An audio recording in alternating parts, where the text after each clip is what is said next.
Welcome to 39-minute conversations. Please wait for your host to begin this meeting.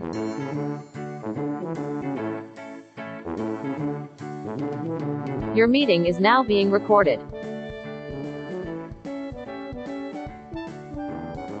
Okay, are you there? Can you see me? Can you hear me okay? Hello. Hello. It is so good to see you. You too. I can't wait to catch up with you, but the first thing that I do have to do to keep the lights on is read a totally real ad for sure that I have sponsors now. So, Okay, cool. okay, cool. Thank you. If you sit tight for just 1 second, I'll just be a minute. Sure. This episode of 39-Minute Conversations is not officially presented by the Los Angeles Public Library. I've been going into spend less, save more money mode lately because screenwriting is maybe the most inconsistent way possible to make a living, and I am feeling that right now. So I've had to, stop buying as many books, shed some news subscriptions that I paid for, cut back on streaming services a little bit, but what helps take away that sting? Being a member of the LA Public Library. Not only can you check out books, obviously, but did you know your library card gives you free online access to newspapers like the Washington Post, New York Times, LA Times Archive? Did you know you can stream movies for free on the Canopy app using your library card number? You can check out ebooks and audiobooks from the comfort of your home. And if you're not in LA, I'm sure other libraries offer similar services, but if you're a local like me and also a little broke like me right now, check out the LA Public Library. And on a, more serious, heavier note, libraries have been under attack lately, with extreme right-wing politicians in some states threatening to prosecute librarians who don't remove books that feature race or sexuality or gender identity or culture and anything else that they find offensive or objectionable right now. And one thing history has taught us is that banning books is kind of a slippery slope. So now is the best time to support your local public library. And we pause. We pause for effect, and then hello, I'm Brian T. Arnold, and this is 39-Minute Conversations, a podcast about reconnecting with old friends and making new ones, but I've only got 39 minutes to do it because I will not be paying for Zoom Pro. My guest today is a very funny writer and comedian that I met several years ago in an improv class, and since then, she's gone on to write for Fuller House and American Dad. Her debut feature film as a writer, I'm Totally Fine, starring Jillian Bell and Natalie Morales, is available to purchase or rent on Amazon, Vudu, Redbox, probably other places. Those are what I saw when I looked it up. Please welcome Alisha Ketry. Hello. Wow, that was really fun. I'm glad. Yeah, that was exciting. It is so surreal to see your face. It has been such a long time. I know. It's been since 2012, maybe? I feel like we saw each other around a little bit since here and there at shows and stuff, but the last time we probably hung out consistently was probably 2012, 2013. I can't believe how fast 10 years has just flown by. It doesn't feel like it, does it? No. Because I thought about that when I asked you. I was like, oh yeah, Alisha, I love Alisha. Let me get her on this show. When was that? Oh my God, I haven't seen it. It does not feel like it's been that long. No, not at all. It's crazy. It's going too fast. It's weird. It's weird. Time is speeding up and slow down at the same time. And you have, since that improv class, a lot's happened for you. You've written for TV. You've now written a movie. You got married recently. So I am so excited to catch up with you and hear as much as I can hear in 39 minutes. Yes. Yeah. After that improv class, I don't even remember which one it was. Was it 201 or something? It was either 201 or 301. I was just working in reality TV a bunch, and I kept doing improv with some amazing ladies who I'm obsessed with. And we still have our improv group thread. Oh, that's nice. Strawberry Boss. But we don't do it anymore. Yeah. No, same. I had already kind of stopped doing improv before the pandemic hit. Yeah. But then that really I'm hypochondriac. I have a lot of health anxiety. I'm basically an agoraphobe now. So everything that I did is pretty much I stopped doing. So one of the, that's kind of where this podcast came from. Kind of the central theme of it is this is me trying to, do something a little performative and out there without actually leaving my apartment. So how have these last few years changed you, been for you compared to, me becoming a total shut-in? My gosh. Well, I didn't know that. That's really interesting.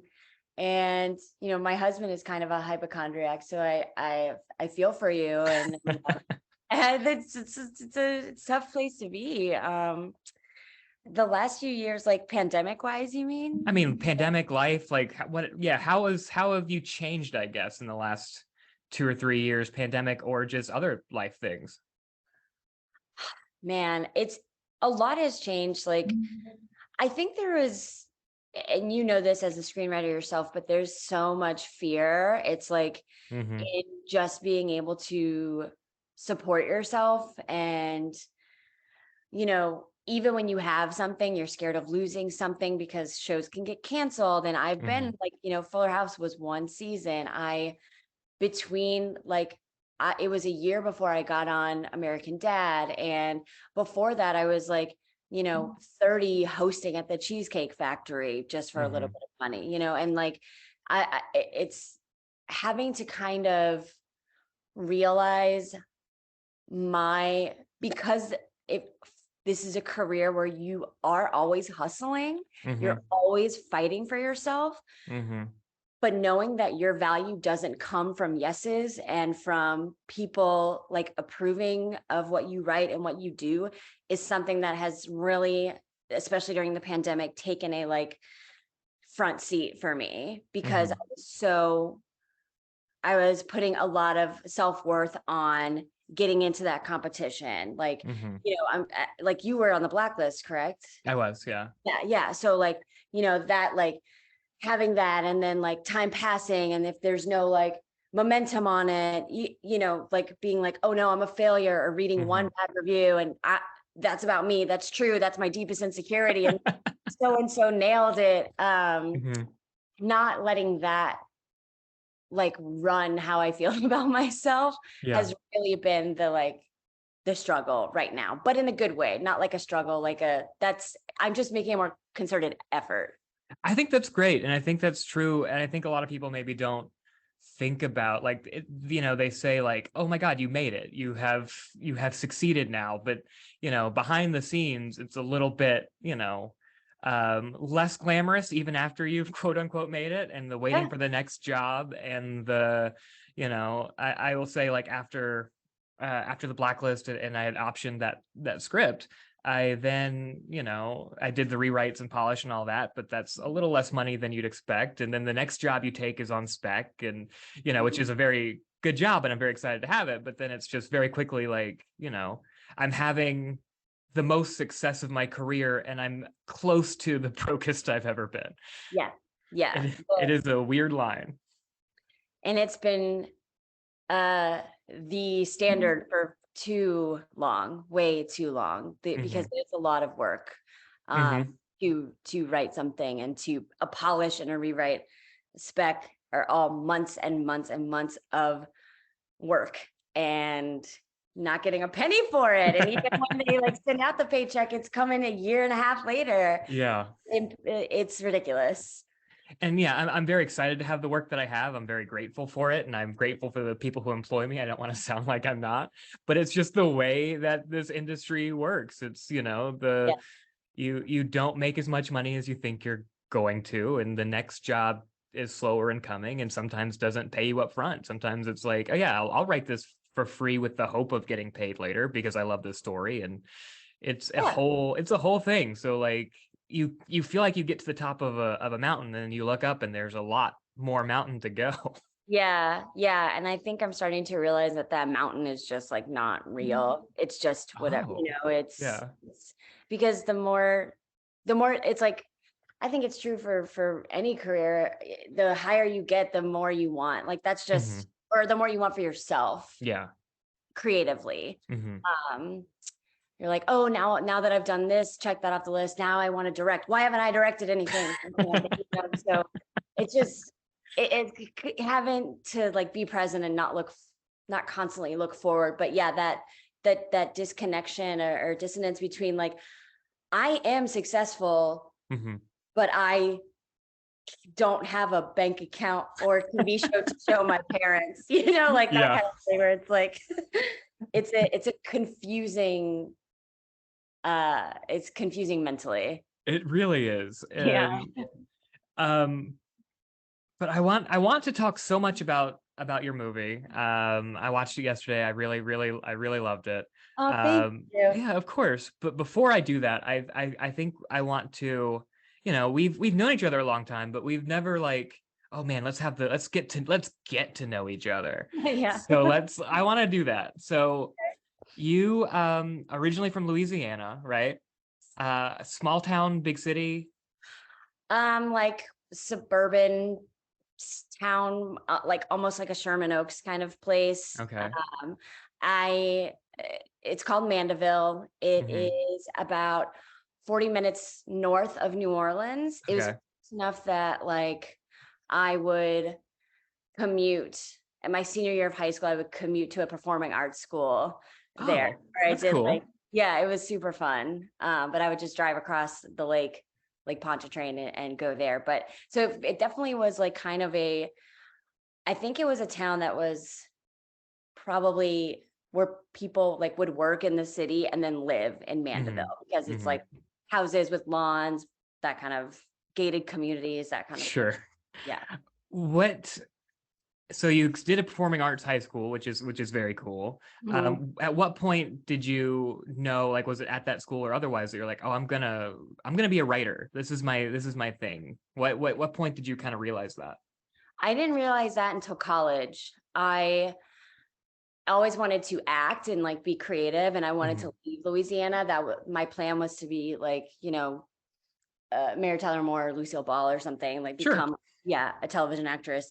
And so that's what I was studying in college. And then we had one class where I went to school in Chicago, and we just had a class where we wrote our own monologues. And I did that, and I was like getting laughs, and I was just kind of realizing like, oh shit, this is more fun for me because I'm not Mhm. a good actor, and I never wanted to do the deep work, or like I just wanted attention. And now that I like, and then I actually switched my major because I went to an arts college too, and they have Mhm. a TV writing course. And so I started doing sketch comedy out there with Mhm. two women, Anna and Mary, we called ourselves Delicious But Unnecessary, DBU, and we just did kind of like indie sketch.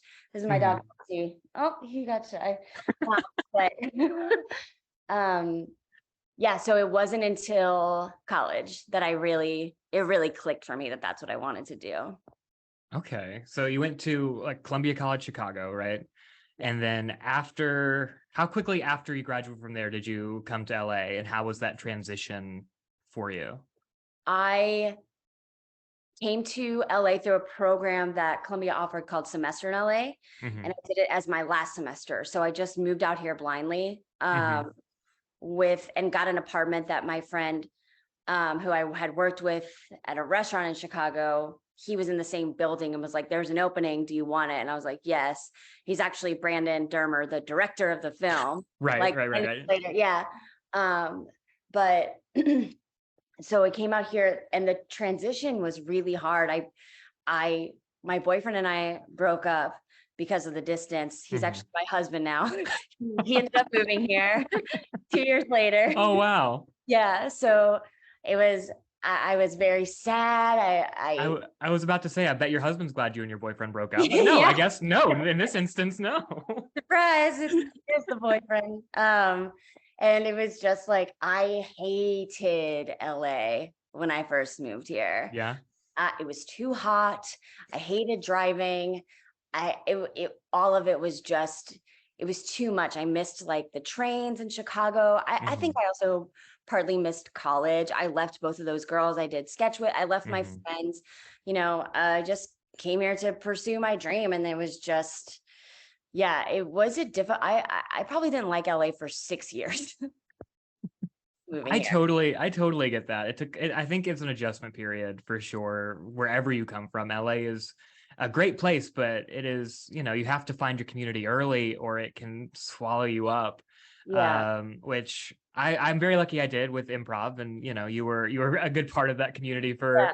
for a little bit. Did you do in Chicago, like did you get into like Second City or IO or anything like that, or was UCB like your first time doing that outside of like your indie team in Chicago? Yeah. So I didn't do, and I always look back on this and think, why didn't I do that? What's going on? I didn't do Second City. My friend Mary did, who was in my group. Mm-hmm. I didn't do IO. I didn't do any improv in Chicago at all.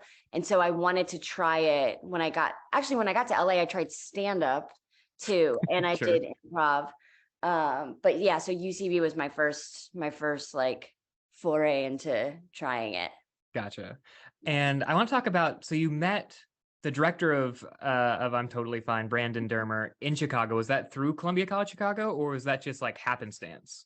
We met working at a sports bar called Jake Melnick's Corner Tap. Weird. Yeah. Yeah. We both went to Columbia, but he was 2 years ahead of me and in the like film program. Mm-hmm. So we never had classes together or anything. Literally, I just knew him from this restaurant. Mm-hmm. Yeah. That's wild, because it's just such a, I don't know, it's just weird the people you run into. Like you would think like, oh yeah, we met in film school. Like, no, we just met at a restaurant, and then he directed the movie that I wrote. Yeah. So a lot of my listeners, are sort of, I say, a lot of like, this is a huge hit, but there are, a lot of up and coming writers who do listen to this. Yeah. And one thing that I like to talk about is sort of how the transition happened from, into a writing career. So I kind of want to learn a little bit about how you started doing this professionally. I know, I'm a crack researcher. I saw you did the Warner Brothers television workshop. Yeah. Was that, how did that come about? And is that kind of what led to the next things for you? Yes. So I want to say, like, for anybody who is young and like aspiring to do this, like, it sucks the whole time. Like, you are kicking, screaming, you think you're ready. At 24, I was ready to be staffed. I was ready to be in a room. Mm-hmm. I didn't get my first job till I was 29. I got into whatever. I just want to say, like, keep going, keep writing. It's really hard. Have the day job and just let it motivate you. Mm-hmm. But I was working in reality TV and as like a production coordinator, a post-production coordinator, an associate producer, all of this stuff, working in development. And I had like bad at it. I had to work really hard to be okay at it. And it was thankless and difficult.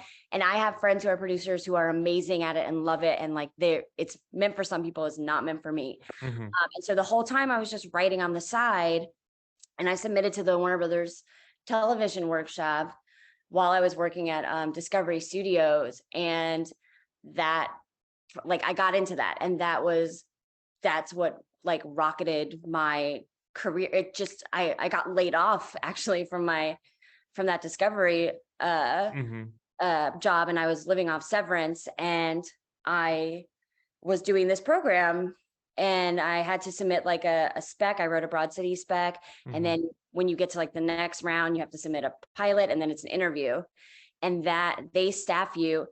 Well, they did, because now it is gone. They got rid of that program just very recently. I think they're fighting to keep it, but yeah, it's a whole thing. Yeah, rolled into another. Yeah. Oh, yeah. Right. But yeah, they're gonna figure it out. I hope so. Yeah. So got onto Fuller House from there, because that is a Warner Horizon show. Mm-hmm. And they would just put you on Warner shows. You still have to interview and stuff. You still have to submit your scripts. And they pay for your first year. So you're a free writer to that. That's room. A good program. That's a good program to get people into rooms. Yeah, it was really great. And so I was on the lot working at Fuller House. And then through there, I got, that's when I got an agent, I got a manager, and I got American Dad. I had a year of unemployment after that. And my manager just submitted me to American Dad, the dinosaur that's been on since 2005. And I lucked out. I got in the room. So I want to talk a little bit about American Dad because it is a show that I've kept up with. I don't think I've seen every episode, but I've seen a lot of them a lot of times. Yeah. And it's a show that I like a lot. What is it like joining a series? Like you joined in what, season 14 or 15? So it already had a strong voice, a lot of stories done. What is it like joining a show like that late in its run and having to like fit your voice to what's already so established? It honestly made it pretty like clear. I have never been on a show that was like a first season, so I have heard that that can be a little difficult because you're finding the voice, but Mhm. because this voice already exists, it's like jump rope. You just got to like get in there, and it's already established. But it was scary and great at the same time because, I walked into the room my first day and it's because it's 22 episodes, it's like 16 writers who Mhm. have all been there for 10 years. And I'm Mhm. like, hello, I'm new and I hope you like me. And they're all in each other's weddings, they're like Yeah, best friends. that's nice. Yeah, it's such a good room. It's so positive, and they were very warm and welcoming. And there's like not a competitive bone in anybody's body, which Wow. I've heard that can be in writers' rooms where Yeah. you're trying to be the funniest, you're trying to whatever. Not, it's like it's really, really wonderful.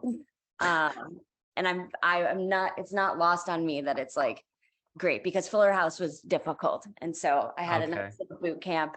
And then I got into this kind of cushy little cozy room. But if you don't want to get too into details on it, what made Fuller House? Was it just sort of a personality thing? Was it just a tough room? Or if you don't want to get into it, we don't have to. You can Google, it's pretty Googleable. The showrunner was, things were just like, it was a very old school kind of, Gotcha. A little bit of a reboot, a little bit of that reboot show. yeah, the reboot. It had really great writers in it and really great people. Yeah. The room was also difficult because we lost our writer. He Mm. died during Oh, my season. Like wow. his name was Marsh McCall. He was really great. He was like a Conan guy. I only knew him for a little bit, but yeah, that was, it's just like, it was a very weird moment to be like, I'm watching my first ever episode of television Mhm. rehearse on the day one of our members has died. Like, not to get heavy, but Yeah, no, that's fine.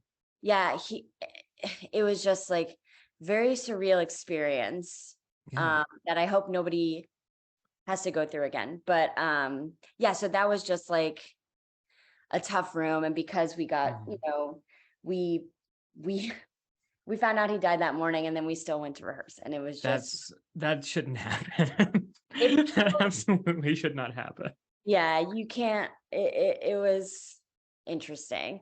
Yeah. Um, but I'm yeah, sorry. Yeah, I'm Google sorry that some was a tough more. one. Yeah. It's okay.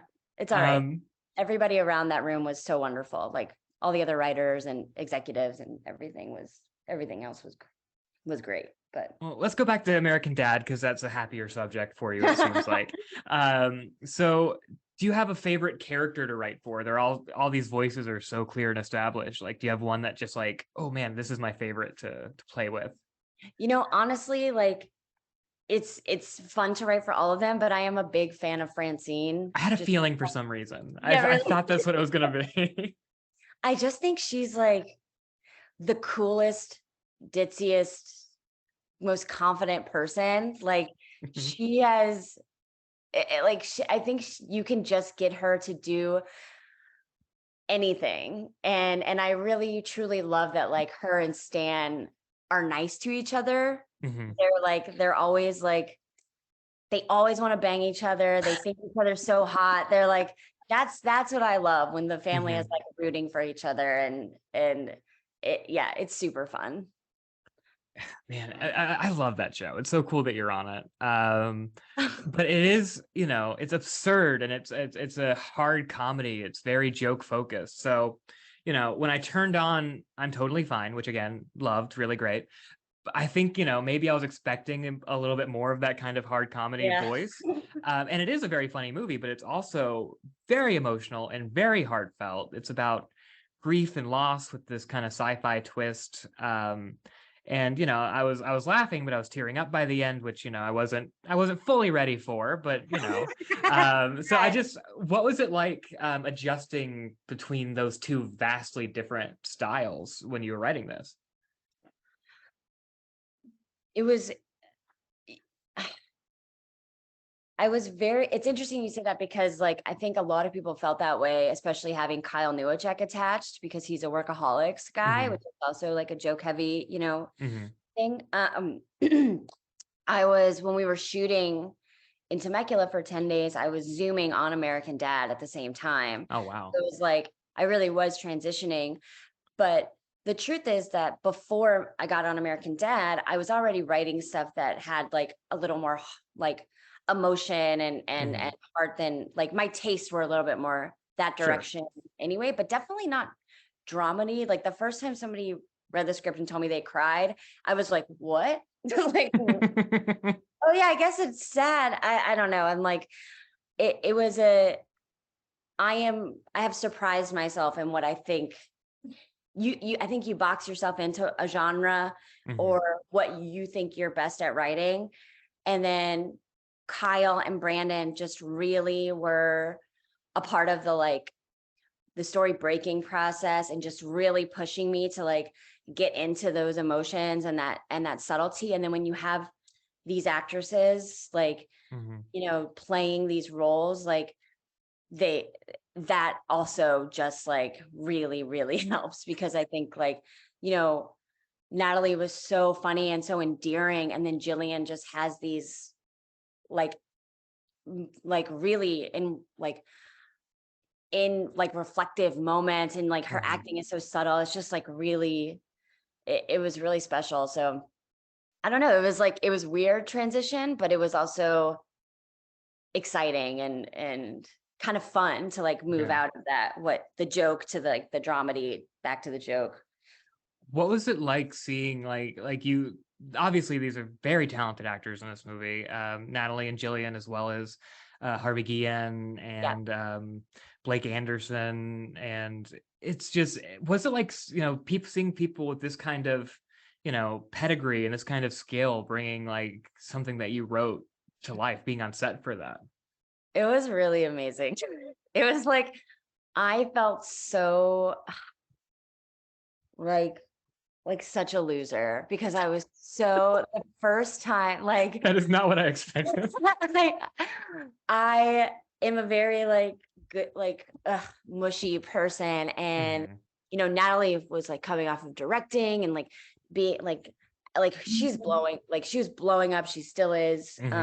So all of them are, but like, so she wasn't there the first 2 days. So the first day, like, I remember watching the monitor, and it was like, I'm the writer and I got to be on set, which never happens. It's super rare. Yeah. Rare.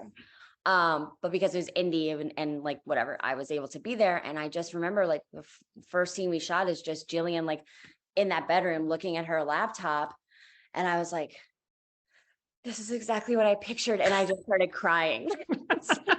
Oh my God, she's doing what I pictured. Like, how did that happen? It's so cool. I was geeking out like big time. It was very, very special and very stressful. There were moments that like, we had to adjust the script and like figure things out. And because we like one scene was supposed to be in a car moving, but we couldn't get the rig. And so I had to rewrite it like the night before to be standing. And like, that was very stressful. So it was like I said, being present, like taking those moments to be like, I am so stressed out and this is really hard and I have to figure this out all by myself and nobody cares. And then be like, this is so cool. And I am so grateful, like, and so blessed, like that this is happening at all. Yeah. And so there was a lot of like different hormones running through my body, cortisol, all of that. Yeah. Before we get too deep into all these great set stories, which I do want to, do you want to give a quick pitch for what this movie is about for people who are tuning in?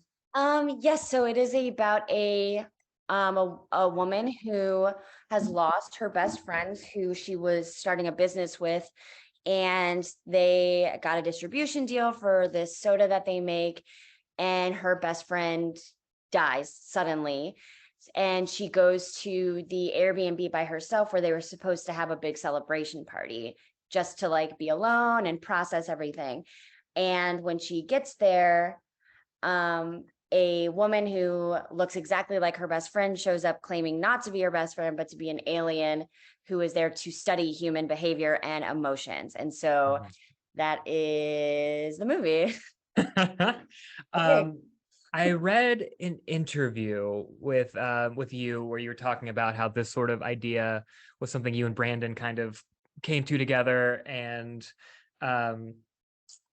it came from this time period that we've been living in of COVID and grief and a person dealing with grief. What was it like? I mean, first of all, you know, you were going through it the same way we all were, and you're being, you know, putting that on the page. How difficult was that process? It was tough, but it was cathartic. I think it was really nice to be able to just have